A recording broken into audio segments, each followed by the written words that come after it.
Bonjour les juristes, Décoder le Code du travail vous invite à décrypter cet arrêt du 11 juin sur l'état de santé du salarié par rapport aux préconisations du médecin du travail. Dans cette affaire, nous avons un chauffeur routier qui est victime d'un accident du travail. Lors de la visite de reprise, le médecin du travail préconise des aménagements, notamment un transporteur électrique, mais les services ne sont pas dotés de cet engin, de sorte que le salarié demande la résiliation de son contrat. La question était donc de savoir si l'employeur est tenu par ces préconisations du médecin du travail.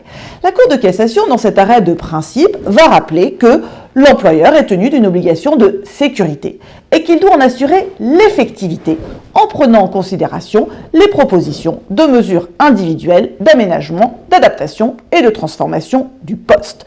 Qu'est-ce qu'il faut en comprendre?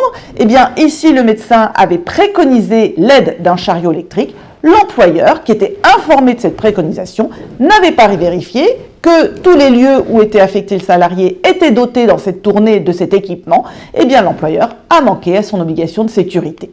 Cet arrêt s'inscrit dans un vaste champ jurisprudentiel sur l'obligation de sécurité. Ça fait plus de 20 ans que la Cour de cassation nous apporte des précisions sur l'obligation de sécurité. Et elle avait déjà affirmé que l'employeur doit en garantir l'effectivité. Ce qui est intéressant dans cet arrêt, c'est qu'elle affirme avec force la portée contraignante des préconisations du médecin du travail. Autrement dit, c'est la santé qui prime par rapport à l'organisation. Et l'employeur doit aller vérifier, même dans des établissements tiers, si ces préconisations sont respectées, au risque sinon de se faire condamner par le juge pour manquement à l'obligation de sécurité. Voilà les juristes, à bientôt!